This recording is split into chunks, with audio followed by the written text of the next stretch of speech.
Surabaya Mengaji. Yuk, dukung dakwah Surabaya Mengaji. Salurkan harta terbaik Anda untuk operasional dakwah.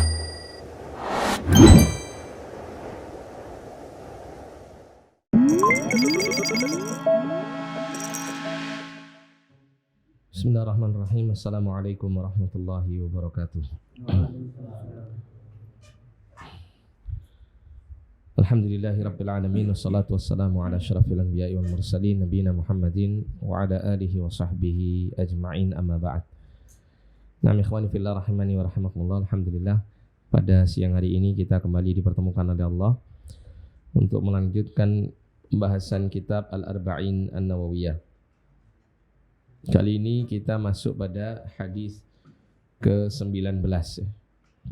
Hadis yang ke-19, hadis yang diriwayatkan dari sahabat Abdullah bin Abbas radhiyallahu taala anhuma.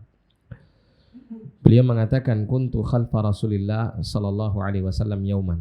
Aku dulu pernah berada di belakang Rasulullah sallallahu alaihi wasallam pada suatu hari, yaitu ketika berada di atas kendaraan. Faqala, maka Nabi bersabda, ya ghulam, wahai anak, inni u'allimuka kalimatin, sesungguhnya aku akan mengajarkan kepadamu beberapa kalimat. Ihfazillaha yahfazka, jagalah Allah, maka Allah akan menjagamu.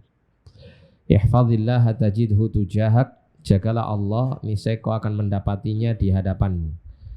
Idza sa'alta fas'alillah, apabila engkau meminta maka mintalah kepada Allah. Wa idza sta'anta fasta'in billah, dan apabila kamu meminta pertolongan maka mintalah pertolongan kepada Allah.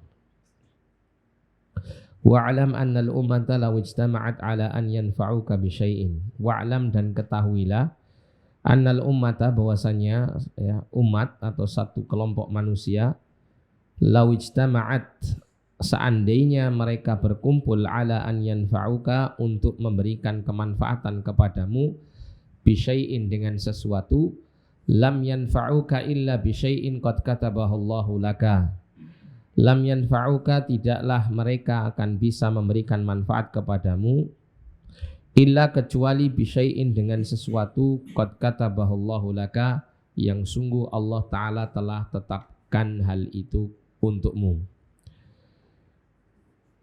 Wa in istama'u 'ala an yadhurruka bi syai'in, dan apabila mereka berkumpul untuk memberikan kemudaratan kepadamu dengan sesuatu, lam yadhurruka, mereka tidak akan bisa memudaratimu, illa, kecuali, bi syai'in, dengan sesuatu, qad katabahu Allahu 'alaika, yang Allah telah menetapkannya menimpa dirimu. Rufi'atil aqlamu wa jaffatis suhuf, telah diangkat pena-pena dan telah kering lembaran-lembaran. Hadis rawahu Tirmidzi. Wa qala haditsun hasanun sahih. Wa fi riwayati ghairi Tirmidzi, dalam riwayat selain Tirmidzi disebutkan Nabi mengatakan, ihfazillaha tajidhu amamak, jagalah Allah, niscaya engkau akan mendapati Allah di hadapanmu. Ta'arraf ilallahi fir rakha'i ya'rifka fi syiddah, kenalilah Allah di waktu lapang, niscaya Allah akan mengenalmu di waktu sempit. Maksudnya mengenal Allah di waktu lapang, ini maksudnya apa? Ingatlah Allah, Ingatlah Allah, ibadahilah Allah Subhanahu wa taala, mohonlah kepada Allah, dekatkan dirimu kepada Allah di waktu lapang, niscaya Allah akan memberikan pertolongannya kepadamu di waktu sempit. Allah akan memperhatikanmu dikala kamu dalam keadaan sulit. Wa'lam, dan ketahuilah, annama akhta'aka lam yakun liyusibaka, bahwasannya apa yang tidak akan atau tidak ditetapkan mengenaimu maka tidak akan menimpamu. Wa ma asabaka lam yakun liyukhti'aka, dan apa yang telah ditetapkan untuk menimpamu maka tidak akan menimpa kepada selainmu. Tidak akan salah, mesti menimpamu. Wa'lam anna an-nasra ma'as sabri, dan ketahuilah bahwasanya kemenangan, pertolongan itu bersama dengan kesabaran. Wa annal faraja ma'al karbi, dan bahwasanya kelapangan itu bersama kesempitan. Wa anna ma'al usri yusra, dan bahwasanya kesulitan itu akan selalu membersamai kemudahan. Lughatul hadis. Coba saya dibantu, Mas. Tolong bacakan lughatul hadis ini. Lughatul hadis al-kalimatu ya gulam. Al-gulamu was-sabiyyu min hinin faqamuhu. Itu fitam, min hini fitamihi.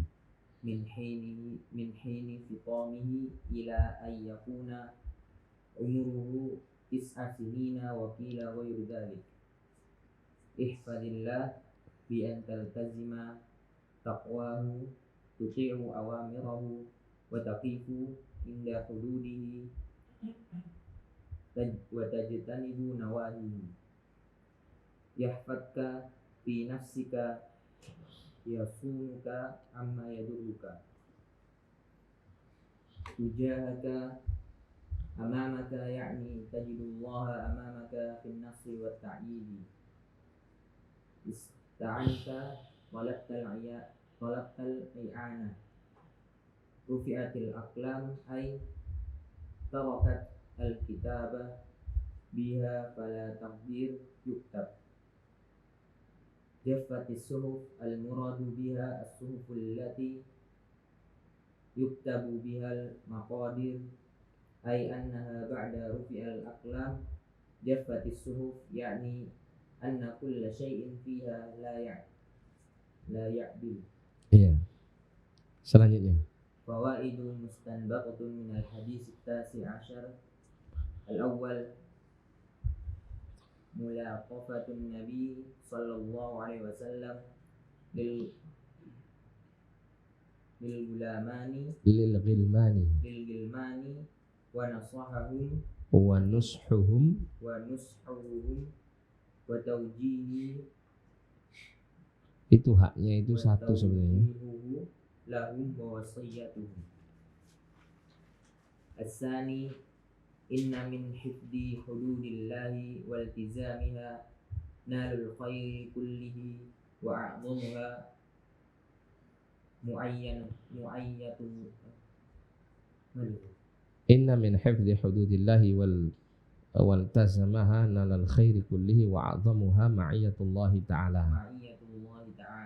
As-salis talabul i'anati akmaluha yakunu min Allah jalla wa ala wa huwa al-qawiyyu alladhi la yaghlab wan naf'u wad darru la yakunu illa bi syai'in qad katabahu Allah ta'ala.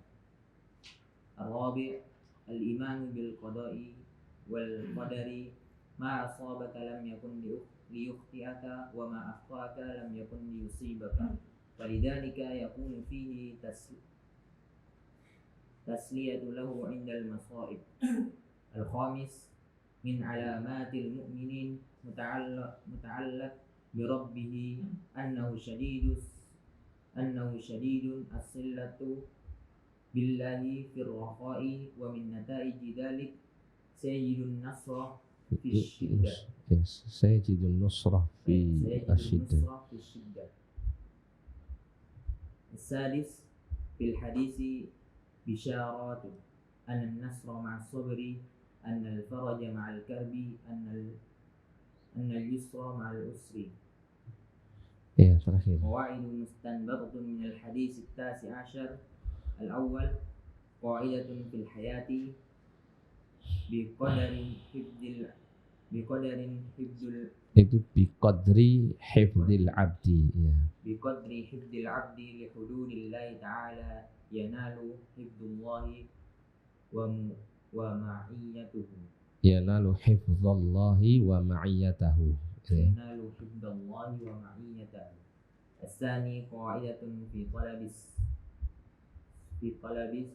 si'ati. Fi talabis sa'ati. Fi talabis sa'ati. An-nasru ma'as sabri wal faraj ma'al karbi wal yusra ma'al usri. Wal yusru ma'al usri. Naam. Jadi hadis ini merupakan hadis yang sangat penting, ya. Jadi sampai Imam Ibnu Rajab Al-Hambali itu punya kitab khusus untuk menjelaskan hadis ini. Beliau punya kitab judulnya adalah yaitu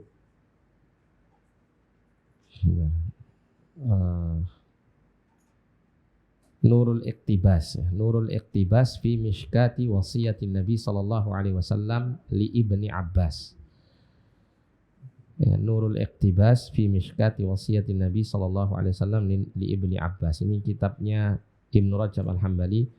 Beliau menulis kitab ini khusus untuk menjelaskan hadis ke-19 dari kitab Al-Arba'in An-Nawawiyah. Yang menunjukkan bahwa hadis ini hadis yang sangat penting. Nah, kemudian di sini lughatul hadis, bahasa yang ada di dalam hadis, al-kalimatu, kata yang terkandung di dalamnya. Ya ghulam, wahai anak, al-ghulamu huwa as-sabiyyu min hini fitamihi ila an yakuna umruhu tis'a sinina wa qila ghairu dzalik.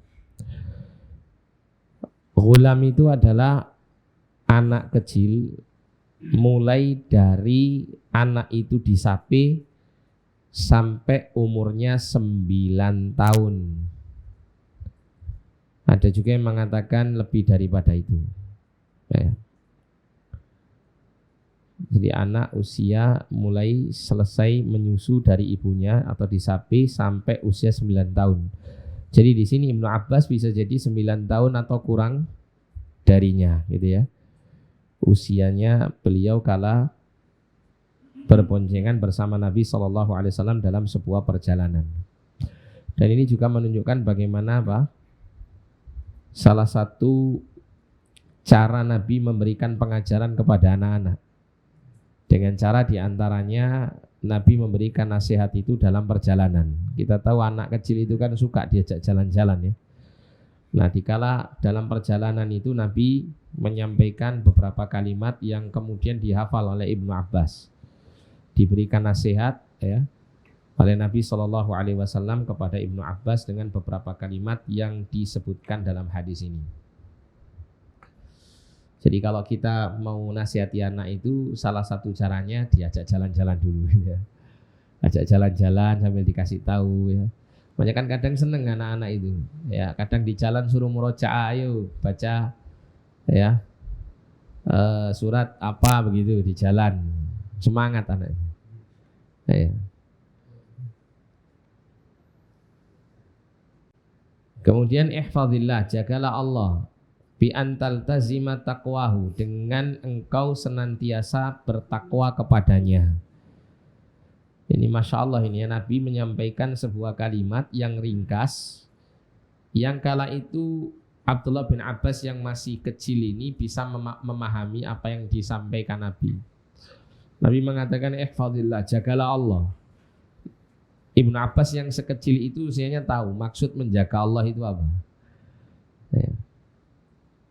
Karena kala itu jika Ibnu Abbas selaku anak kecil waktu itu tidak memahami nasihat ini, maka pasti dia akan bertanya kepada Nabi, ya Rasulullah, ma makna ihfazillah, kan gitu ya. Ya Rasulullah, apa yang dimaksud dengan menjaga Allah? Tapi Ibnu Abbas tidak menanyakannya. Ini menunjukkan bagaimana ya kecerdasan Ibnu Abbas dan dalamnya pemahaman terhadap agama. Ya, bahwa Ibnu Abbas itu memiliki kelebihan dibandingkan yang lain dalam hal pemahamannya kepada agama ini. Nah, menjaga Allah itu adalah dengan engkau apa? Selalu bertakwa kepadanya, ya. Tuti'u awamirahu, engkau mentaati perintah-perintahnya, wa taqifu 'inda hududihi, dan engkau berhenti ya pada batas-batas syariatnya, wa tajtanibu nawahihi, ya, wa tajtaniba nawahihi, dan engkau menjauhkan diri dari larangan-larangannya. Itu makna dari menjaga Allah. Jadi bukan menjaga Allah itu menjaga zat Allah, tidak mungkin. Kita lah yang malah dijaga oleh Allah gitu ya. Tapi yang dimaksud di sini adalah menjaga hukum-hukum Allah Subhanahu wa taala dengan bertakwa kepadanya. Kemudian yahfazka fi nafsika yasunuka amma yadhurruk. Allah menjagamu, maknanya adalah Allah akan menjaga dirimu ya dari apa yang membahayakanmu. Jadi kalau kita ingin mendapatkan ya keselamatan, keamanan hidup dunia dan akhirat, maka tidak ada jalan lain kecuali hifdzullah, menjaga hukum-hukum Allah Subhanahu wa taala, ya, menjalankan ketakwaan, melaksanakan perintah-perintah Allah, berhenti pada batas-batas hukum Allah dan tidak melampauinya, serta meninggalkan segala yang dilarang olehnya. Tujahaka, engkau di hadapanmu, maknanya amamaka, di hadapanmu, yakni tajidullaha amamaka fin nasri wat ta'yid, maknanya engkau akan mendapati Allah di hadapanmu di dalam memberikan pertolongan dan kekuatan, ya, pertolongan ya maksudnya sini, ta'yid, an-nasr dan ta'yid ini sama. Ya, engkau akan mendapati Allah di hadapanmu dalam memberi pertolongan. Artinya apa? Allah pasti tolong kamu gitu ya. Segera menolongmu. Ya, jika engkau menjaga, menolong agama Allah, menolong ya syariat-syariat Allah dengan engkau bertakwa kepadanya, maka Allah akan segera untuk menolongmu. Allah tidak akan menunda-nundanya. Ista'anta, engkau meminta pertolongan, maknanya talabtal i'anah, ya, engkau meminta pertolongan.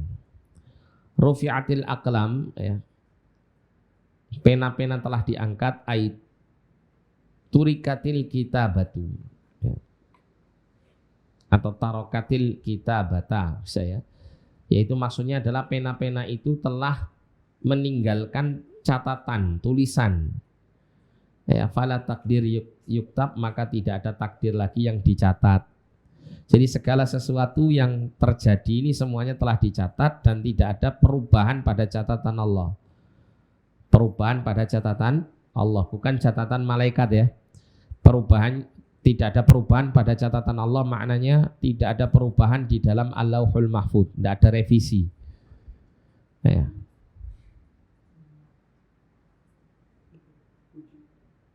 Namun pada catatan takdir yang dipegang oleh para malaikat ini yang bisa berubah.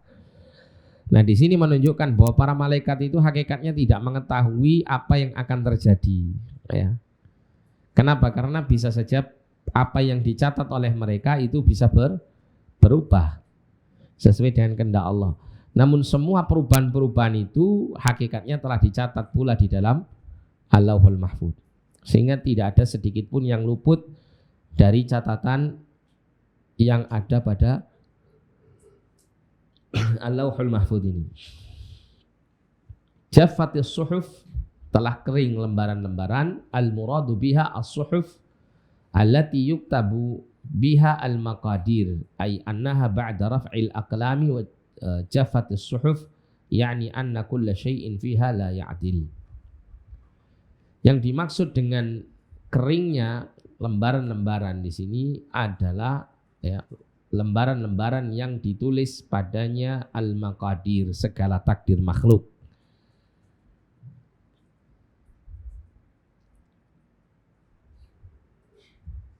Yaitu ya bahwasanya keringnya catatan-catatan atau lembaran-lembaran itu ya setelah apa? Diangkatnya pena-pena dan kering lembaran, yakni maksudnya adalah anna kulla syai'in fiha la ya'dil, bahwasanya segala sesuatu di dalamnya itu tidak ada yang berubah, tidak ada yang apa? Yang dirubah sama Allah. Semuanya tercatat, semuanya ditetapkan dan pasti akan terjadi, tidak ada perubahan.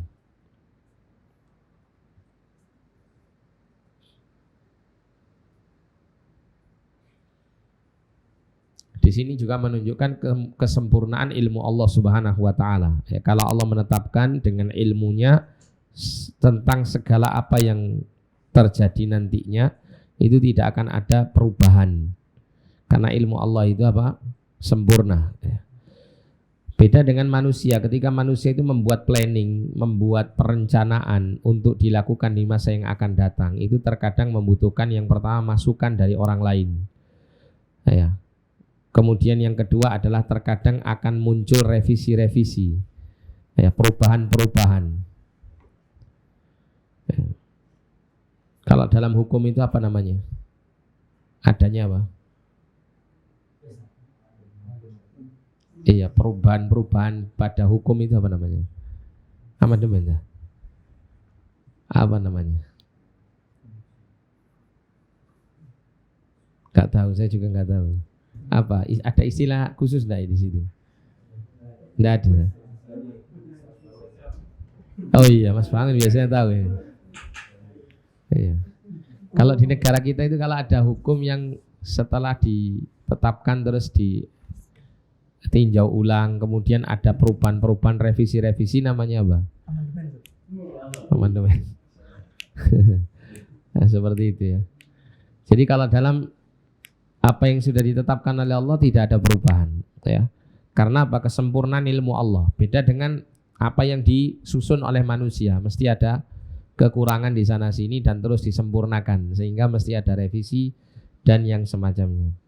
Perubahan-perubahan. Naam, fawaid mustanbatatun minal hadits tasi'a asyara, ya, pelajaran-pelajaran bisa kita ambil dari hadis 19. Yang pertama, mulatafatun Nabi sallallahu alaihi wasallam lil ghilmani wa nushuhum wa tawjihuhu lahum wa wasiyatuhum.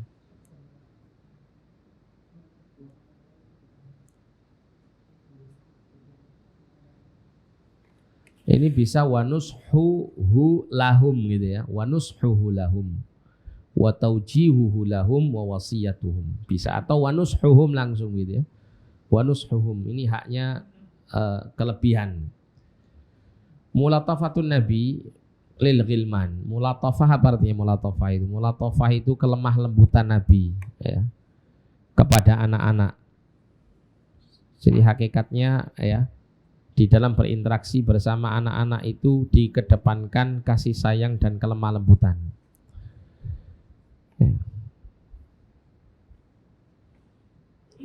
Dan wallahu alam ya, di dalam perjalanan hidup Nabi itu Nabi tidak pernah diriwayatkan, ini sependek pengetahuan saya, Nabi itu tidak pernah diriwayatkan pernah marah sama anak-anak. Tidak pernah. Ya. Pernah putranya Ummu Salamah itu kan kala itu masih kecil, dan ketika Nabi menikahi Ummu Salamah kan kemudian anak ini berada di bawah pengasuhan Nabi. Kala itu si anak ini makan dengan tidak memperhatikan adab tata cara kesopanan makan. Dengan makan mencomot makanan yang di sini, makanan yang di sana diambil begitu ya.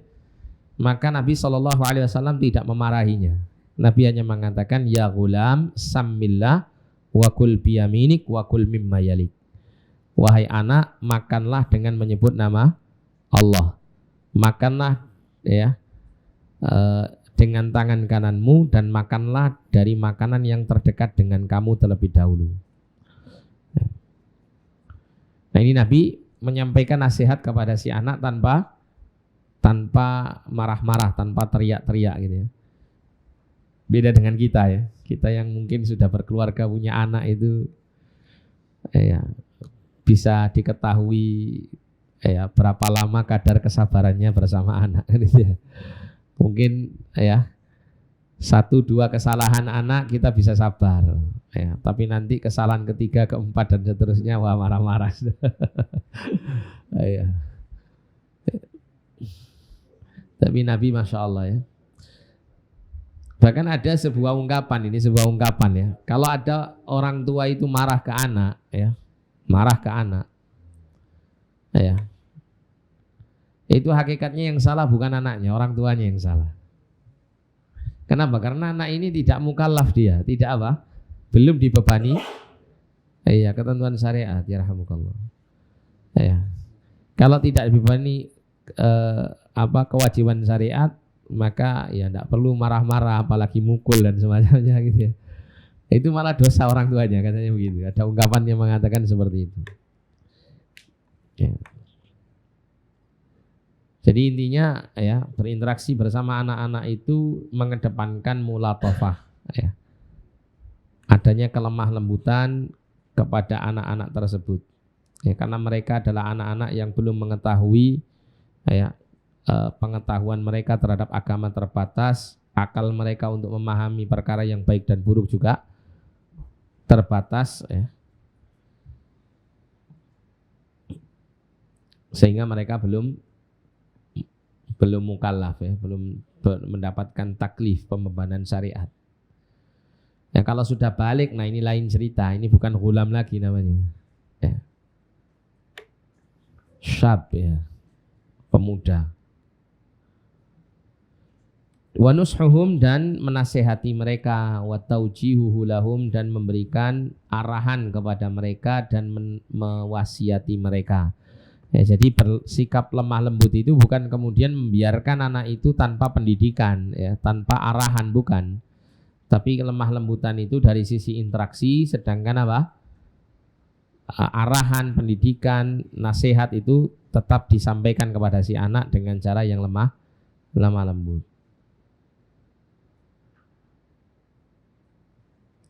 Karena kalau kita perhatikan, ya, anak itu kalau misalnya disuruh dengan cara yang lemah lembut gitu, ya, dibujuk, dirayu, itu akan melakukannya itu dengan sukarela. Dengan sukarela daripada dimarahi. Kalau dimarahi itu dia akan menggerutu sambil mengerjakan apa yang kita perintahkan. Kemudian yang kedua, inna min hifdzi hududillah, sesungguhnya di antara penjagaan, ya, batas-batas Allah, waltazamaha, ya, dan menetapi hukum-hukum Allah ini, nalal khaira kullahu, akan menghasilkan atau mendapatkan kebaikan keseluruhan, secara keseluruhan.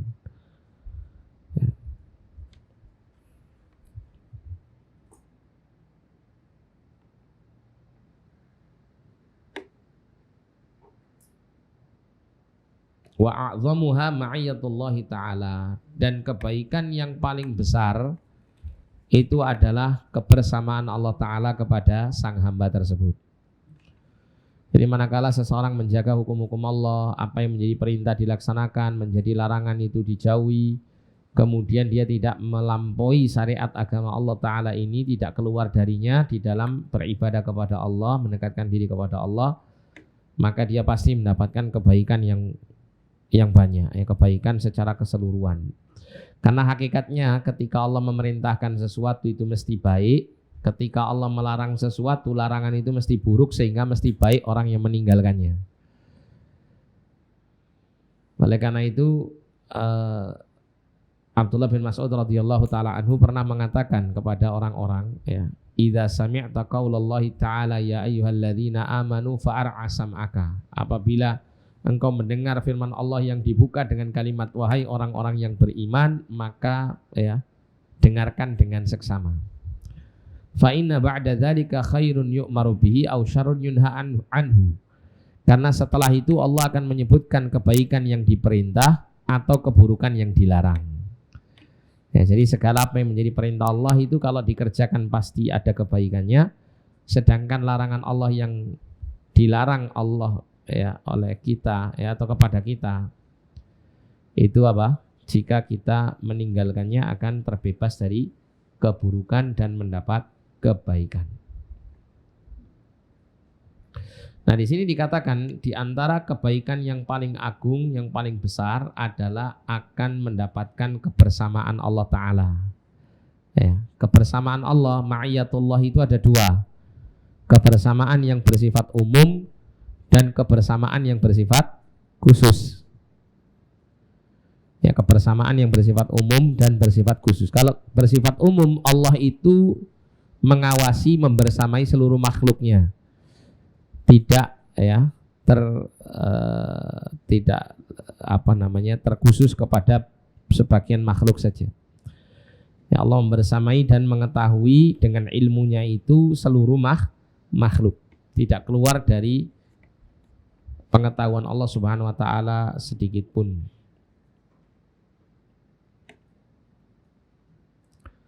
Kemudian ma'iyatullahil khasah, yang kedua adalah kebersamaan Allah yang bersifat khusus. Jadi Allah akan membersamai, Allah akan memberikan perhatian khusus kepada orang-orang yang menjadi wali-walinya, orang-orang yang dicintai oleh Allah Subhanahu wa taala. Yang mana kebersamaan khusus inilah yang nantinya itu akan mendatangkan kebaikan bagi orang yang memperolehnya.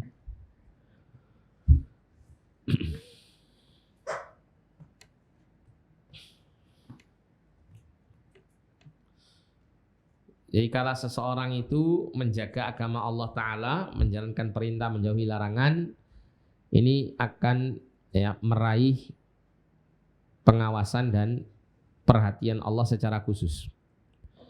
Yang mana ketika Allah itu memperhatikan hamba-hambanya secara khusus, maka Allah akan pilihkan untuk hamba-hamba itu kehidupan yang baik di dunia dan kehidupan yang selamat di akhirat. Sebagaimana Allah mengatakan, man amila salihan min dzakarin aw untha fahuwa mu'minun falanuhyiyannahu hayatan thayyibah wa lanajziyannahum ajrahum bi ahsani ma kanu ya'malun. Nah, ini mulai ngantuk ini. Kena kipas angin. Antum arahkan ke antum semua aja. Si kopi ini belum cium.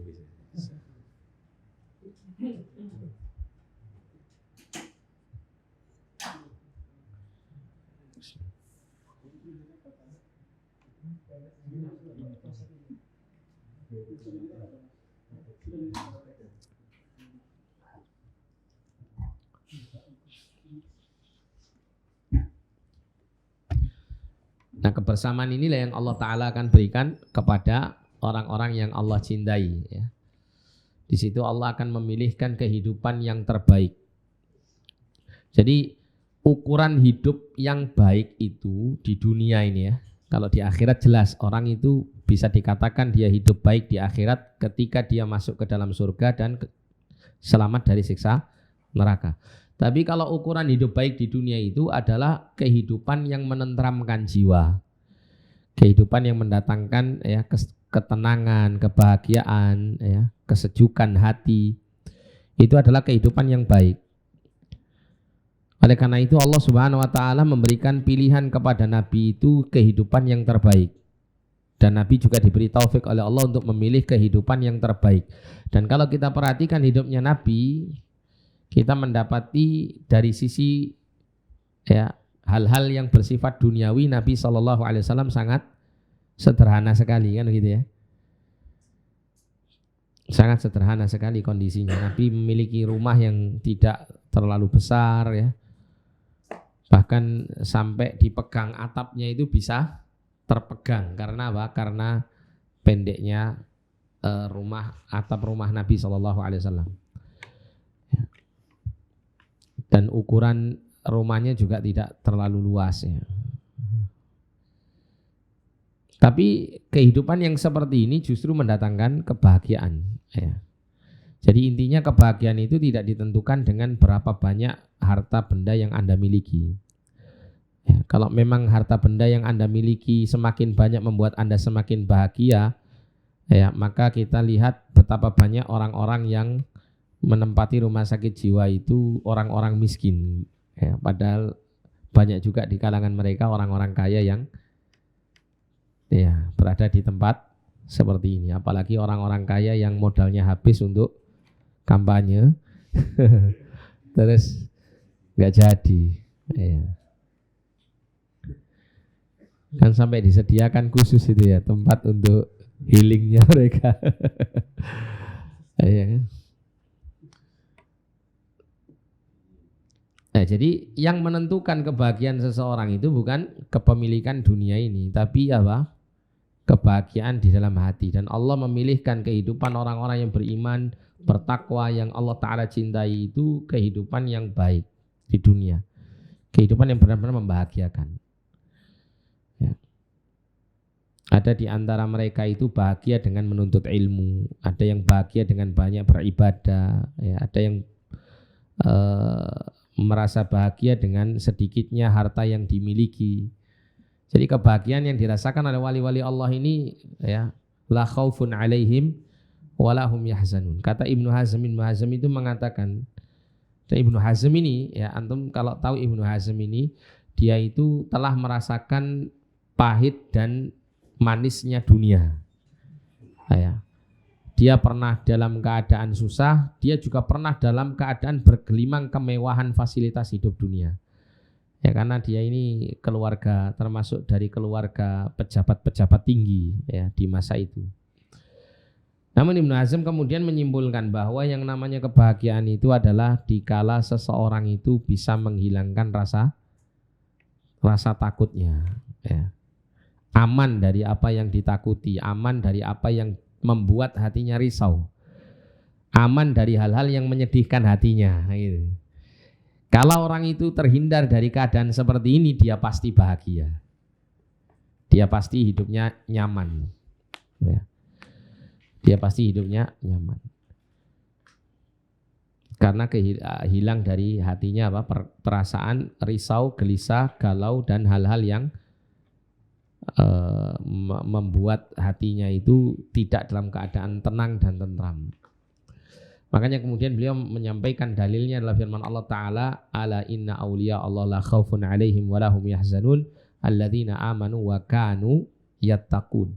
Ketahuilah bahwasanya wali-wali Allah itu adalah orang-orang yang mereka itu tidak merasa takut dan tidak pula merasa bersedih. Ya, mereka adalah orang-orang yang beriman dan senantiasa bertakwa kepada Allah Subhanahu wa Ta'ala. Jadi kebersamaan Allah yang bersifat khusus ini akan menghasilkan ya kebaikan-kebaikan bagi orang-orang yang diawasi secara khusus oleh Allah tersebut. Diberi perhatian khusus oleh Allah kepada mereka, ya. Allah akan menolong mereka ya dari musuh-musuhnya. Allah Ta'ala akan membuat hatinya kokoh di atas keimanan dengan berbagai macam cobaan yang Allah berikan, sehingga cobaan-cobaan itu dilalui dengan baik dan dia akan menghasilkan pahala-pahala yang besar. Tiap-tiap manusia itu ya, baik dia itu yang takwa maupun yang fajir, itu sama-sama diuji sama Allah di dunia ini. Hatta sampai orang kafir sekalipun. Kita dapati orang mukmin itu ada yang diuji dengan kekurangan harta. Orang kafir ada enggak yang diuji kemiskinan? Banyak kan gitu. Orang beriman diuji dengan banyaknya harta. Orang kafir banyak yang diberi ujian banyaknya harta. Orang mukmin diberi ujian sakit. Orang kafir apa semuanya sehat? Tidak. Banyak juga yang sakit. Orang-orang beriman diuji dengan berbagai macam rasa takut. Apakah orang kafir tidak ada rasa takut di tengah mereka? Ada. Ya, jadi tiap-tiap keadaan yang dilalui oleh orang-orang beriman dengan orang-orang kafir itu hakikatnya sama di dunia ini. Tapi yang membedakan di situ adalah suasana hati ketika menghadapi semua itu. Kalau orang-orang beriman la khaufun alaihim wa lahum yahzanun. Sesuai dengan kadar tingginya iman dan ketakwaan mereka. Semakin tinggi iman dan takwa mereka kepada Allah, maka Allah akan berikan kualitas la khaufun alaihim wa lahum yahzanun ini dengan lebih tinggi. Ya. Makanya kemudian kenapa Allah Subhanahu wa Ta'ala ketika memberikan ujian keimanan kepada hamba-hambanya yang beriman itu, la yukallifullahu nafsan illa wus'aha. Allah tidak membebani tiap-tiap jiwa itu kecuali dengan sesuatu yang dia mampu. Allah memberikan ujian kepada orang beriman itu sesuai dengan kadar imannya. Kenapa? Karena supaya bisa melaluinya dengan baik. Karena kalau di atas ya, kadar keimanan itu, orang beriman itu akan sulit mengendalikan dirinya. Iman ini kalau kita bisa ibaratkan itu sebagai alat pengendali. Alat pengendali apa? Jiwanya manusia. Kalau manusia diberikan nikmat dia bisa bersyukur, itu akan menjadikan apa? Jiwanya menjadi baik. Kalau dia mendapatkan musibah dia bisa bersabar, itu jiwanya juga akan bisa menjadi baik kondisinya. Nah, yang membuat jiwa itu bisa bertahan dan bisa menyesuaikan diri dengan setiap kondisi yang ada, yang Allah Ta'ala berikan kepada kehidupan orang beriman ini untuk cobaan bagi hidupnya, itu adalah keimanan yang ada pada dirinya. Orang beriman akan bisa membuat dia bersyukur ketika ya, keimanan seseorang itu akan bisa membuat orang beriman itu bersyukur ketika dia mendapatkan nikmat. Dan itu akan membahagiakan hidupnya, ya, memberikan ketentraman bagi hidupnya. Orang yang beriman ketika dia tertimpa musibah dia bisa bersabar. Yang menyebabkan bisa bersabar adalah keimanannya. Ya. Sehingga dengan sabar itu seorang mukmin itu tidak akan jiwanya itu menjadi goncang secara berlebihan karena apa? Musibah yang menimpanya, sehingga dalam kondisi tetap baik, dalam kondisi tetap itminan, tetap tenang, tentram di atas iman tersebut. Dan itu kebahagiaan, itulah inti daripada kebahagiaan di dunia. Ya. Anda punya uang banyak, tapi Anda tidak diberikan rasa syukur kepada Allah SWT. Anda tidak akan pernah merasakan kenikmatan harta yang banyak itu. Anda akan beranggapan bahwa harta yang banyak itu tidak bisa mengenyangkan lapar Anda kepada ketamakan harta. Tidak akan bisa menghilangkan dahaga Anda kepada fakir terhadap dunia ini. Tapi kalau Anda diberikan syukur, maka syukur ini akan membuat harta Anda itu benar-benar Anda bisa nikmati. Karena syukur itu dekat dengan qanaah. Makanya Nabi ketika menyampaikan nasihat kepada Abu Hurairah, wa kun qani'an takun ashkaron nas. Jadilah kamu orang yang qanaah, niscaya kamu akan bisa bersyukur kepada Allah Subhanahu wa taala. Nah, kalau orang itu tidak memiliki iman kemudian diberikan musibah yang menimpa dirinya, maka keadaannya apa? Kegoncangan jiwanya itu sangat besar. Makanya banyak orang-orang kafir itu yang kemudian mudah untuk bunuh diri hanya gara-gara urusan sepele. Urusan sepele. Bahkan jangankan untuk urusan-urusan sepele seperti misalnya gagal membuat hubungan dengan lawan jenis gitu ya. Saya pernah baca itu ada sebuah kisah itu, ada seorang pemuda Korea itu dipekerjakan di Indonesia karena perusahaan Korea merekrut dia di Indonesia. Dan dia sangat disiplin sekali, sangat keras sekali kepada karyawan-karyawan yang menjadi bawahannya orang-orang Indonesia. Ini yang cerita salah satu bawahannya. Yang kemudian bawahannya ini menceritakan ternyata suatu ketika ditemukan dia bunuh diri di apartemennya, di flatnya itu karena gara-gara dia itu tidak pernah bisa sukses untuk membangun hubungan serius dengan seorang wanita. Gagal terus gitu. Gagal terus. Akhirnya bunuh diri. Kan itu kan sesuatu yang kalau menurut kita yang beriman itu kan salah. Itu kan masalah sepele kan gitu ya. Masalah kecil gitu. Tapi bagi orang kafir itu jadi masalah besar. Ya contoh yang lain, ada orang kafir itu diombang-ambingkan oleh Allah keadaan mereka. Kalau mereka itu tidak mencapai prestasi yang ditentukan atau yang menjadi penilaian bagus oleh orang-orang di sekitarnya, dia akan merasa malu yang luar biasa sampai kemudian membuat dia itu seperti orang yang putus asa yang merasa dibuang. Ya. Mereka akan hidup murung sendiri dan seterusnya. Di Jepang itu kan ada budaya hidup menyendiri. Ya, itu salah satu penyebabnya apa? Karena adanya perasaan kegagalan yang luar biasa di dalam kehidupan. Sehingga seakan-akan dia ini merasa dirinya adalah sampah bagi masyarakat di sekitarnya. Akhirnya dia mengasingkan diri. Hidup gembel gitu ya. Bikin tenda-tenda atau di rumahnya, di dalam rumahnya itu kemudian dia tidak keluar ya. Dan macam-macam. Kita kalau melihat penyimpangan manusia itu kebanyakan, bukan hanya kebanyakan ya, mesti ada pada apa? Orang-orang yang tidak memiliki keimanan ini.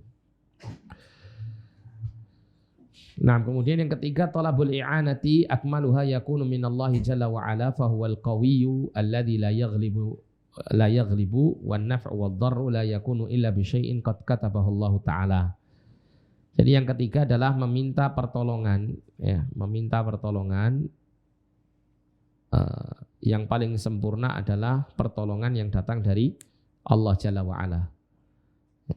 Karena apa? Karena Allah itu adalah Al-Qawi, Tuhan yang maha kuat, yang tidak ada yang mengalahkan dan memberikan kemanfaatan dan kemudaratan tidak akan ada kecuali dengan sesuatu yang telah Allah Ta'ala tetapkan untuknya. Jadi manakala seseorang itu dijanjeni Ya, dijanjiin orang lain, Mas, ya 1 bulan ke depan nanti saya akan beri sampean hadiah demikian.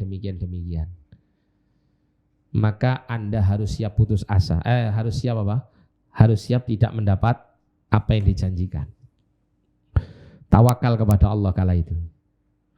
Ya, termasuk juga Anda misalnya bekerja di sebuah instansi atau di kantor ini ya, yang kemudian telah ditetapkan aturan bahwa para pegawai itu digaji setiap bulannya sekian. Maka Anda jangan tawakal kepada gaji yang sudah ditetapkan ini, tapi tawakallah kepada Allah Ta'ala.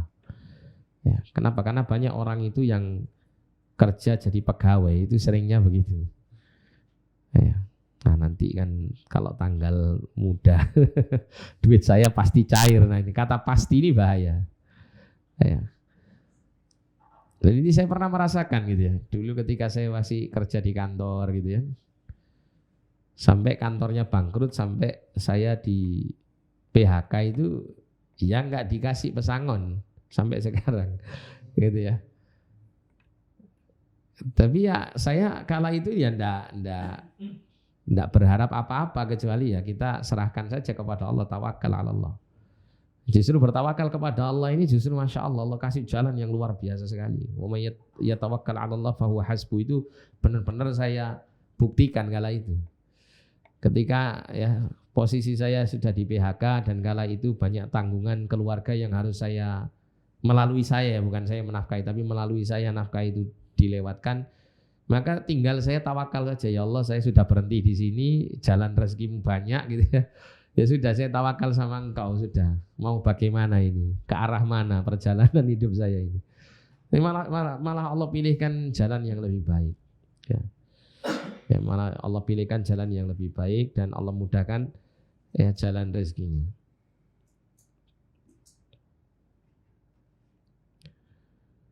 Ya, jadi manakala seseorang itu ya meminta pertolongan, minta saja kepada Allah, pasti ditolong sama Allah. Dan Allah itu ketika menolong hambanya itu Allah tahu ya. Jadi kadang kita ini kan beranggapan bahwa kita ini butuh pertolongannya sekarang. Tapi kok nggak datang pertolongan Allah itu ya. Kita sudah berdoa, ya Allah saya sekarang butuh pertolonganmu ya Allah. Ternyata datangnya itu nggak sekarang gitu. Itu menunjukkan kalau kita ini sebetulnya hakikatnya kita ini tidak tahu ya kebaikan yang kita butuhkan itu kita tidak tahu apakah benar pertolongan yang kita butuhkan itu turunnya sekarang gitu, butuhnya itu sekarang. Kadang tidak begitu. Kadang Allah memberikan pertolongan lewat jalan yang lain. Misalnya contoh ya, nanti misalnya sudah jatuh tempo Anda harus bayar hutang. Anda sudah berusaha ke sana kemari untuk mencari bantuan atau pinjaman untuk sementara waktu menutup jatuh tempo pinjaman antum. Tidak antum dapatkan. Akhirnya antum ya berserah diri kepada Allah, bertawakal, berdoa. Kadang pertolongan Allah itu datangnya kadang-kadang bukan duit yang bisa untuk bayar. Tapi mungkin ya pihak piutang mengatakan, wis gampang mas sampean nek memang belum punya duit ya saya kasih tempo 1 bulan lagi ke depan. Nah, itu juga pertolongan Allah Subhanahu wa taala. Jadi kadang-kadang kita ini memastikan saya ini butuhnya ini ya Allah, mesti apa? Harus ditolong dengan cara yang seperti ini. Ya. Kan kadang begitu ya. Ada orang itu minta misalnya sakit, minta kesembuhan, ya Allah berikan saya sembuh ya Allah, kalau bisa hari ini sudah sembuh kan gitu ya. Ya. Tapi ternyata tidak dikabulkan oleh Allah, baru apa? Beberapa hari Allah kabulkan, disembuhkan sakitnya. Ya. Jadi Allah yang tahu ya, yang terbaik buat kita itu Allah yang lebih mengetahui daripada kita sendiri. Tapi kadang kita ini ketika misal ya setelah berdoa kok tidak dikabulkan oleh Allah, itu kadang-kadang kayak apa gitu ya dalam hati ini ya, rotok kecewa, rotok protes gitu. Ya Allah saya butuh saiki kok gak mudun-mudun ini kan gitu. Ya. Padahal kalau kita berprasangka baik itu hikmahnya luar biasa. Hikmahnya luar biasa. Ya banyak cobaan-cobaan hidup kita itu yang akhirnya membuat kita ini kalau benar-benar merenunginya gitu ya, itu ternyata membuat kita jauh lebih baik dari sebelumnya. Terkadang itu begitu. Ya cuman terkadang kitanya yang mungkin ya karena keterbatasan ilmu dan pengetahuan kita untuk kebaikan kita sendiri saja kita tidak tahu. Ya, sehingga seringnya kita kadang suudzon sama Allah, ya Allah kok tidak ingin, aku jaluk ingin kok tidak ingin ya Allah, kan gitu ya. Saya minta yang ini ya, kok jadinya dapat yang ini. Saya harapannya ke fulanah ya Allah, kok jadinya alanah, kan gitu ya. Pernah enggak kira-kira yang sudah nikah ini dulu gitu punya ada gambaran begitu? Iya. Iya. Kayaknya Ustadz ini yang ngomong juga punya pengalaman di situ. Iya. Iya betul. Kita pernah berdoa, ya Allah ini ya dekatkan ya fulanah ini, kok saya merasa ini fulanah ini memang layak untuk jadi jodoh saya, kan gitu ya. Saya berharap saya berjodoh dengan dia. Dilala dikirimi alana gitu jadi jodoh kita. Bukan fulanah, kan gitu. Gara-gara apa gitu ternyata aduh kok kayaknya susah untuk maju untuk dapat fulanah ini, kan gitu ya. Ternyata alana, ini lebih mudah ini alana ini, akhirnya beloknya ke alana, kan gitu. Kadang begitu. Ya. Ternyata setelah apa? Setelah dilalui perjalanan, oh ternyata iya memang yang cocok memang alana. Kalau fulana kayaknya agak susah. Ya. Dengan kondisi saya yang sekarang ini kalau bersama fulana ini susah gitu. Alhamdulillah dijodohkan dengan alana, kan gitu ya. Iya. Jadi seperti itu. Jadi antum misalnya sekarang ya, antum lihat sisi positifnya saja lah. Kalau orang itu melihat sisi negatif, nanti itu hidupnya itu akan susah. Contoh misalnya gini, misal antum punya kawan, sekarang ya, misal antum punya kawan antum sekarang kerjanya di tempat yang masya Allah, ya prestis, bonafit, gajinya besar, nyaman secara duniawi. Dan antum kondisinya sekarang ini lagi berjuang bersama Surabaya Mengaji Official, kan gitu ya. Yang namanya perjuangan ya semuanya serba perjuangan, kan gitu ya. Iya. Tapi kalau antum lihat dari sisi duniawinya mungkin kalah. Tapi coba dari sisi-sisi yang lain. Alhamdulillah. Ya, enggak ada tempat kerja yang sambil belajar agama kecuali di sini. Ya, terus kemudian saya bekerja ini insya Allah nilainya juga bernilai ibadah. Alhamdulillah Allah cukupkan kebutuhan saya, meskipun ya kalau secara gaji kalau dinilai kalkulasi ya kayaknya enggak cukup. Tapi kalau kita berharap dicukupkan Allah, insya Allah cukup. Ya. Kemudian antum lihat yang baik-baik yang lainnya. Wah itu hikmahnya besar sekali. Ya, alhamdulillah di sini saya ini tidak melulu berpikir duniawi. Saya terus diingatkan oleh Allah untuk tetap di atas jalur real menuju akhirat, kan gitu ya. Enggak noleh ke kanan ke kiri. Wah itu luar biasa nikmat itu. Dikala hidup kita sekarang di dunia ini banyak hal-hal yang membuat kita ini lalai dari akhirat. Ya. Jangankan kita yang sudah punya orientasi tujuan akhirat gitu ya. Yang seperti ini kayaknya katanya orang enggak bisa digoda, belum tentu gitu. Ya. Lah apalagi yang kemudian pure hidupnya itu lewat jalur real duniawi. Oh ini susah sekali untuk apa? Untuk sedikit saja mengingat apa dan menoleh kepada real kehidupan yang bersifat ukhrawi. Ya. Susah. Saya pernah dapat nasihat dari bapak saya. Bapak saya dulu itu kerja sering menggunakan moda transportasi naik kereta api. Karena bapak saya waktu itu ya pekerjaan itu diberikan biaya transport itu sesuai dengan bisa beli kereta api yang ekonomis gitu ya. Jadi kalau dulu naik kereta api ekonomi itu uyel-uyelan gitu ya, sesel-seselan, enggak ada AC, enggak ada kipas angin. Ya, pokoknya serba sempit dan serba sulit gitu ya. Nah, kala itu ada kereta api pas kebetulan berhenti ya di sebuah stasiun, yang satunya ini kereta api eksekutif. Di situ tempatnya ber-AC, duduknya satu-satu, tidak uyel-uyelan, nikmat nyaman begitu. Nah, ada di situ orang nyeletuk ngomong ya yang sama-sama duduk sama bapak saya itu. Ketinggalan coba nggih teng kereta api yang sebelah itu katanya. Kayaknya enak ya Pak ya gitu, kalau duduk di kereta api di sebelah sana. Enak di sana, dingin ya, semua dilayani, pengen minum apa dikasih gitu. bisa beli makanan di sana gini. Kalau di sini waduh susah kayak gini nih, panas dan seterusnya.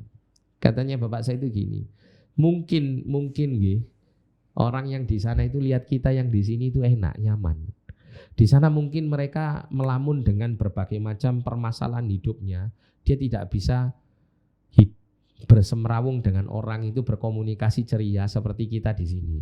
Kita bisa ngobrol, bisa enak gitu ya, bisa nyaman berkomunikasi dengan yang lain meskipun kondisi suasana kereta api kala ini dalam keadaan mungkin panas, gerah dan seterusnya. Tapi nyaman, kita bisa ngobrol, bisa santai, bisa saling berbagi di sini. Daripada yang di sana, dia mungkin berpikir enak kayaknya yang di sana itu meskipun fasilitasnya kurang tapi ya ada teman untuk berbagi, ada ini untuk. Kadang wong ini di Indonesia ini, di dunia ini apa? Sawang sinawang. Ya urip iku sawang sinawang. Ketokane uripe wong iki enak, padahal belum tentu ya. Seperti itu. Tapi intinya yang membuat hidup itu menjadi lebih hidup itu iman, ya. Bukan rokok. Bikin hidup lebih hidup itu bukan rokok tapi iman. Jadi iman ini yang membuat orang itu akan selalu dalam keadaan baik. Dan selalu apa? Meminta pertolongan kepada Allah, ini adalah jalan terbaik untuk keluar dari berbagai macam keadaan yang buruk. Kemudian yang keempat, al-imanu bil qada'i wal qadar, ma asabaka lam yakun liyukhti'aka wa ma akhta'aka lam yakun liyusibaka. Falidzalika yakunu fihi tasliyatun lahu 'indal masaib. Beriman kepada takdir Allah seperti dalam apa yang disabdakan Nabi, apa yang dipastikan Allah menimpamu itu tidak akan menimpa kepada yang lain, ya, mesti menimpamu, dan apa yang sudah ditetapkan oleh Allah tidak menimpamu maka tidak akan pernah menimpamu. Maka yang demikian itu ya, di dalam kita beriman kepada takdir ini maka akan ada tasliyah, akan ada apa? Hiburan ya, ketika ditimpa musibah, ada hiburan, ada ketentraman dalam hati ketika kita meyakini bahwa ini semuanya sudah menjadi takdir ketentuan Allah Subhanahu wa taala yang sudah ditetapkan dan pasti berlaku. Dan inilah tujuannya gitu ya. Allah memerintahkan kita beriman kepada takdir itu dan mengimani saja, tidak perlu memperdalamnya. Ya, pokoknya imani saja sesuai dengan apa yang telah diterangkan dalam syariat. Itu tujuannya adalah untuk mendapatkan tasliyah ini. Ya, mendapatkan hiburan, mendapatkan kekokohan, kesabaran di dalam menghadapi segala macam ketentuan Allah Subhanahu wa taala. Jadi kalau misalnya ya Anda dijanjini orang tadi 1 bulan ke depan saya akan berikan duit sama sampean sekian. Ketika Anda dikala ya hari hanya gitu, Anda kemudian tidak mendapatkan apa yang dijanjikan, itu Anda tidak terlalu kecewa. Kenapa? Oh sudah takdirnya. Memang orang rezeki nih gitu. Memang bukan rezekinya. Selesai. Daripada orang itu ketika itu dia memang menggantungkan harapannya kepada janji orang tersebut. Ya, hilangnya harapan, hilang pula hatinya, kan itu sakit itu. Kan gitu ya. Makanya Nabi sendiri juga perintahkan kita untuk mencintai sesuatu, membenci sesuatu itu juga jangan berlebih-lebihan. Ya. Ahbib habibaka haunan ma, kan gitu ya. Cintailah seseorang itu dengan kecintaan yang biasa saja. Kenapa? Karena bisa jadi nanti yang kau cintai malah jadi orang yang kau benci, kau musuhi. Dan ya musuhi orang itu ya sewajarnya saja. Karena bisa jadi nanti yang kau musuhi itu justru adalah orang yang kelak akan kau cintai. Dunia itu begitu ya. Berputar-putar. Ya, termasuk juga begitu ketika kita ini mendapatkan ya, kesenangan, nanti kita juga harus siap-siap untuk menghadapi ujian yang berikutnya, ujian yang tidak menyenangkan kan itu. Ketika kita mendapatkan sesuatu yang tidak menyenangkan, kita tidak pesimis karena sebentar lagi pasti ada apa? Ujian kesenangan kan gitu. Kenapa? Terus dipergilirkan oleh Allah SWT. Kemudian min alamatil mu'mini al-muta'alliqi bi rabbih annahu syadidus silati billahi fir rakha'i wa min nata'iji dzalika sayajidun nusrah fi syiddati. Di antara tanda-tanda ya seorang mukmin itu bergantung kepada Tuhannya dia benar-benar memperkuat hubungannya kepada Allah dikala rokha, dikala dalam keadaan lapang. Ya.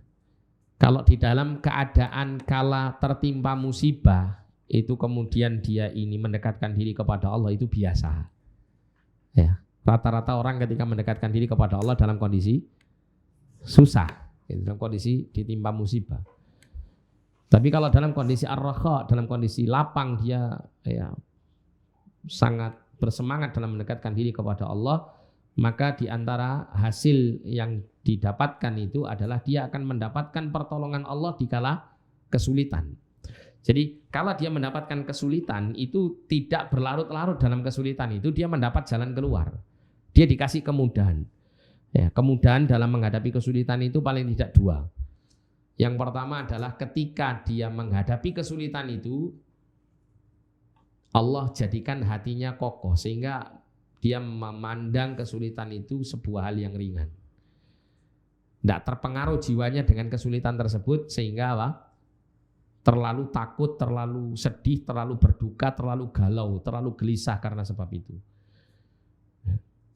Terus kemudian justru malah datang ketentraman. Kadang itu begitu ya, seperti keadaan para sahabat itu ketika orang-orang munafik datang kepada mereka menyampaikan bahwa musuh-musuhmu yang akan menyerang kamu itu dari kalangan berbagai macam aliansi. Orang Yahudi bersatu, orang kafir bersatu, orang musyrik dari bani ini semuanya bersatu untuk melawan kalian, untuk menghancurkan kalian. Tapi justru berita yang membuat galau gelisah ini justru membuat orang-orang beriman itu semakin tenang hatinya. Wah, ini sudah dijanjikan Allah, ini kemenangan ini akan dekat. Nah itu justru malah yang muncul begitu. Nah ini kalau sudah posisi keadaan kita ini di poin ini, Masya Allah, luar biasa. Ya, kita diuji ya, kesusahan gitu. Terus kemudian apa? Dalam hati itu bukan susah gitu, tapi malah tenang, malah tentram. Wah ini kan luar biasa ini ya, pertolongan Allah sebelum datang kelonggaran, datang kemudahan dari kesulitan yang dihadapi. Jadi yang pertama. Kemudian yang kedua, Allah tidak biarkan hambanya itu berlarut-larut dalam kesulitan itu, kecuali pasti Allah akan memberikan dengan segera jalan keluar. Kalau seandainya Allah menunda pemberian jalan keluar itu pasti untuk kebaikan si hamba tersebut. Mungkin kita dapati ya, Rasulullah diberikan kemenangan oleh Allah di dalam dakwahnya itu sekian puluh tahun kan gitu ya. Tapi ternyata pertolongan Allah yang diberikan ini nggak main-main gitu. Kemenangan yang diberikan oleh Allah kepada Nabi SAW kala itu tidak main-main. Seluruh Jazirah Arabia itu semuanya beriman kepada Allah dan Rasul-Nya. Dan itu para cendekiawan itu mengatakan bahwa manusia terbaik itu, makanya sampai mereka mengatakan manusia terbaik itu Muhammad SAW. Kenapa? Karena membuat perubahan itu dengan waktu yang singkat, ya. Mengubah kerusakan menjadi kebaikan, mengubah cara pola pikir manusia yang buruk kepada yang baik itu tidak mudah, membutuhkan waktu yang lama. Tapi ini bukan 1-2 orang yang dirubah, ini seluruh manusia yang hidup di Jazirah Arabia. Dengan waktu kurang lebih 23 tahun itu waktu yang sangat pendek. Dan sampai sekarang tidak akan ada orang yang bisa memberikan pengaruh yang sangat kuat seperti Nabi SAW memberikan pengaruh Islam kepada orang-orang di Jazirah Arabia dengan waktu yang sesingkat itu.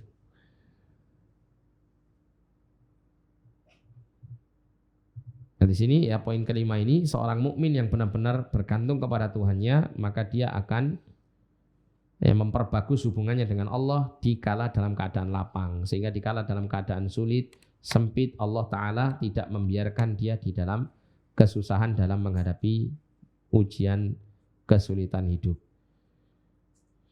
Kemudian yang keenam, fil hadithi bisyarat, dalam hadis ini terdapat beberapa kabar gembira. Yang pertama adalah annan nasra ma'as sabri, bahwasanya pertolongan itu akan selalu bersama kesabaran.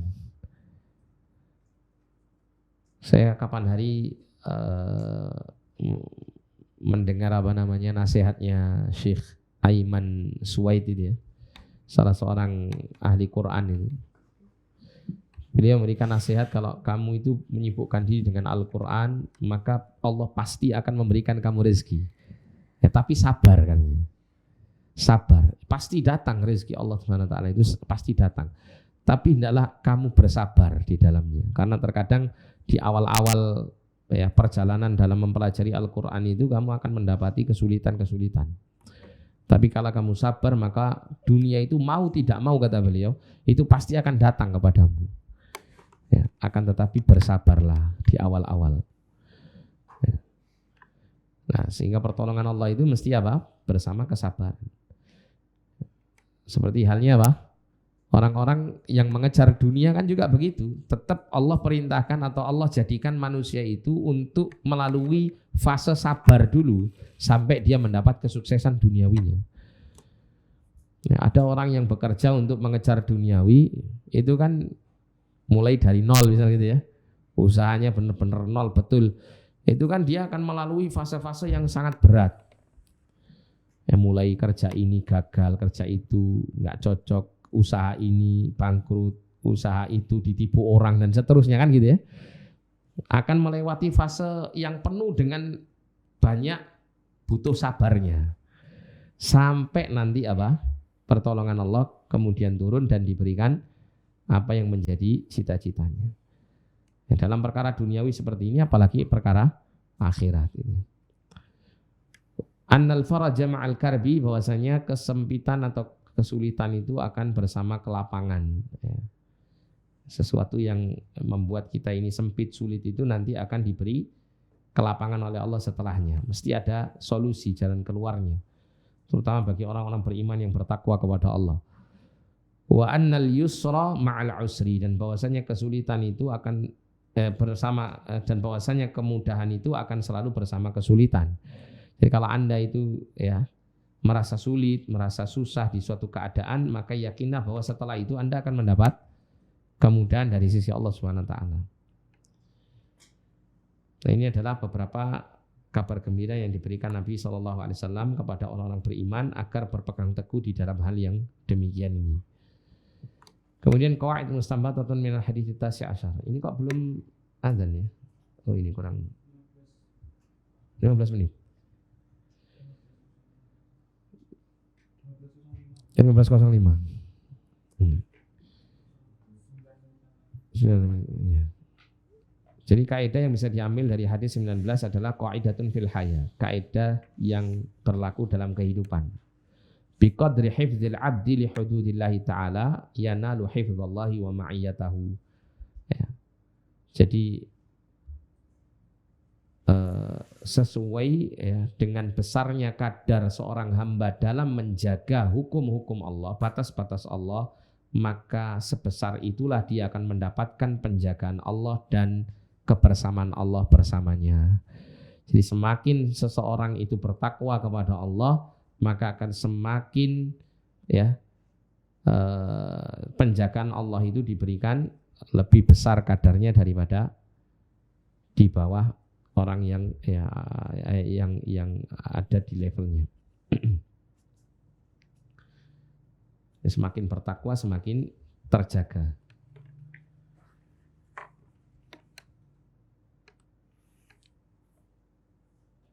Kemudian yang kedua, qaidatun fi talabis sa'ah. Kaidah di dalam mencari kelapangan ya.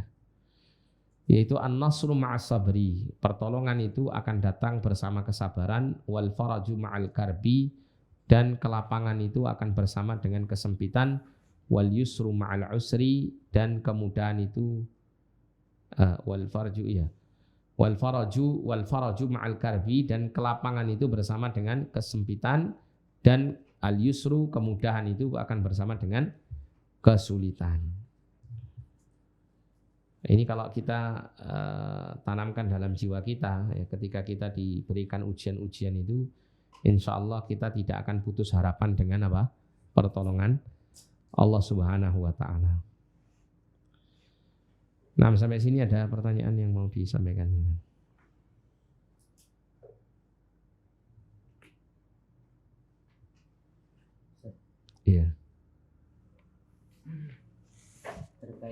masalah takdir. Ya. Kan tadi disebutkan bahwasannya takdir Allah itu telah ditetapkan gitu. Tapi di sisi lain manusia itu juga punya pilihan. Iya. Apakah pilihan kita itu juga termasuk Takdir Allah. ke dalam takdir Allah? Ustaz? Jelas. Iya. Kayak misal gini ya, Ustaz. Seorang itu ditakdirkan untuk misal sholat asar hari ini di masjid. Ya. Kan tapi mungkin dia milih nggak di masjid, kan? Iya. Itu apa juga udah ditakdirkan gitu, maksudnya Iya. dia itu sudah ditetapkan. Terus bagaimana cara menepis kayak pikiran-pikiran misal manusia itu kayak boneka udah digerakkan, jadi kita itu kayak mau gimana pun ya tetap ikut takdir gitu. Iya.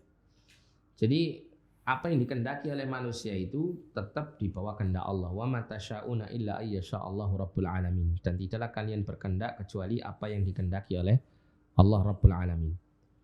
Ya, namun di sini sangat berbeda sekali kondisinya dengan yang dikatakan tadi bahwa kita ini seperti boneka yang digerakkan oleh yang bermain boneka itu gitu ya. Karena apa? Karena kita punya kehendak, kita punya usaha potensi untuk kita memilih kehendak itu. Oleh karena itu masalah takdir ini perkara yang tidak Allah perjelas hakikatnya, tapi Allah sampaikan. Allah sampaikan untuk kita imani, kita yakini. Segala apa yang tidak Allah perinci perkara di dalam perkara agama itu, maka kita harus tidak memerincinya. Kenapa? Karena kalau kita berusaha untuk memerincinya, berusaha untuk memperdalam, memikirkan tentang hal itu, ini nanti akan mengantarkan orang itu semakin jauh dari kebenaran. Ya, semakin tersesat dia kondisinya. Tapi kalau misal di dalam syariat itu kita diperintahkan untuk disuruh memikirkan, makanya seringnya kita kan disuruh memikirkan apa? Penciptaan makhluk-makhluk Allah kan gitu ya. Itu disuruh kita memikirkannya, merenunginya, kemudian memperjelasnya, menelitinya secara terperinci. Maka jika syariat menuntut kita untuk itu, maka semakin kita perinci, semakin kita perdalam, itu akan membuat kita semakin bertambah kemanfaatan ilmu dan pengetahuan tentang hal ini.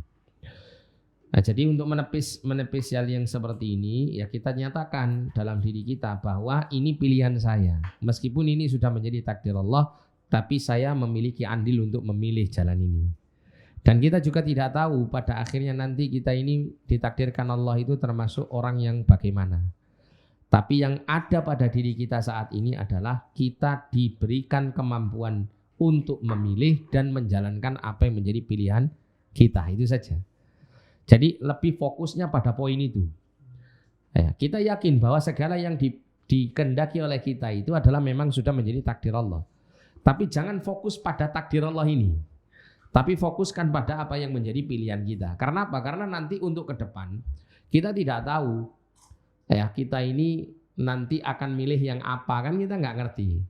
Sampai kita kemudian memilih dan melakukannya, baru di situ kita tahu, oh Allah takdirkan saya itu seperti ini. Ya. Nah, sehingga di sini poin untuk cenderung memperdalam takdir dari sisi ini itu hendaklah kita tidak lakukan. Ya, hendaklah tidak kita melakukannya. Karena itu akan menjadi pintu masuk syaitan untuk terus menyalah-nyalahkan takdir. Ya, contoh misal gini ya. Ketika misalnya tadi pertanyaannya tadi, ketika kita akan sholat asar ini, ada pilihan untuk sholat ke masjid atau sholat di rumah. Nah, kalau kita kemudian memilih sholat di rumah, kemudian kita sholat, setelah selesai sholat kita mengatakan, ini sudah jadi takdir saya sholat di rumah. Maka ini nanti akan membuka pintu ya bagi kita untuk menyalahkan takdirnya. Ini yang salah takdir saya, takdir yang Allah sudah tetapkan. Saya ditakdirkan begini ya sudah. Padahal apa? Dia punya pilihan di awal itu untuk memilih sholat di masjid dan mengerjakan hal itu ya untuk mengerjakan apa yang menjadi keinginannya untuk sholat di masjid. Jadi fokusnya di sini jangan fokus kepada apa yang menjadi takdir Allah, karena takdir Allah itu belum kita ketahui kecuali kalau sudah terjadi. Tapi yang perlu kita fokuskan di sini adalah bagaimana kitanya ini, pilihan kita untuk masa depan kita ke depan itu apa? Itu yang harus kita fokus di situ, kita perdalam di situ. Supaya nanti tidak kita menyalah-nyalakan takdir atas kesalahan-kesalahan kita. Justru dengan kita melakukan hal itu nanti ya kita akan sulit untuk meningkatkan apa? Keimanan, kualitas kebaikan kita akan sulit di situ. Nah, sambil kita banyak berdoa ya, minta sama Allah. Kita tahu bahwa Allah yang menetapkan takdir, maka kita mohon kepada Allah. Dan gini Mas ya, ada satu poin yang harus kita tanamkan dalam diri kita. Kita kan pingin Allah takdirkan kita masuk surga, kan gitu ya. Sedangkan di satu sisi kita punya kemampuan untuk memilih, melakukan hal-hal yang mengantarkan kita kepada surga. Maka kita nyatakan dalam diri kita, kalau saya berada di atas jalan kebaikan dan terus berdoa minta kepada Allah, saya masuk surga, mudah-mudahan ini adalah pertanda takdir saya masuk surga. Paham maksud saya? Kenapa? Karena Anda nanti akan terus berharap itu dan terus melakukan itu. Kenapa? Karena ini adalah takdir saya masuk surga gitu. Paham ya? Misalnya Anda ketika mau melakukan perbuatan dosa, mau mengerjakan dosa, nah ini nanti jangan-jangan takdir saya yang membuat saya nanti masuk ke dalam neraka lewat jalan ini. Ya, enggaklah, saya enggak mau ditakdirkan Allah apa? Termasuk dari golongan orang yang masuk neraka. Karena kita enggak tahu kan takdir Allah ini yang mana, kita ini kan enggak tahu. Tapi ketika kita ada pilihan ini jalan untuk menuju kepada surga. Kalau saya menempuh ini, jangan-jangan ini tanda kalau saya apa? Ditakdirkan masuk surga. Nah begitu. Kalau itu yang terus ada pada diri kita, insya Allah kita akan lewat jalan yang selalu mengantarkan kita kepada jannah Allah SWT. Ya. Nah kalau seperti itu, insya Allah demikian. Kayak gini sajalah. Misalnya ada seseorang anak itu misalnya dia punya kesadaran dalam dirinya. Kesadaran ini yang penting. Kalau dia di kelas, dia malas-malasan, dia bolos, dia tidak pernah belajar dengan baik sehingga gak paham. Akhirnya dia sadar, kalau saya terus-terusan begini, mesti saya gagal di sekolah ini. Mesti saya nanti tidak naik kelas, mesti saya nanti drop out dan seterusnya. Nah kalau dia sudah menyadari hal itu, berarti ini salah jalur saya gitu. Jalur yang benar untuk saya sukses bagaimana? Oh jalur yang satunya, nah gini. Nah kalau orang itu punya kesadaran seperti itu, insya Allah demikian. Misalnya dia melakukan dosa 1, dosa 2, dosa 3, dia berpikir ini jalan mengantarkan saya ke neraka. Masa ini takdir saya sih gitu. Saya nggak mau ya Allah masuk neraka gitu. Kalau gitu saya harus pindah haluan, pindah jalan lah gitu. Ya.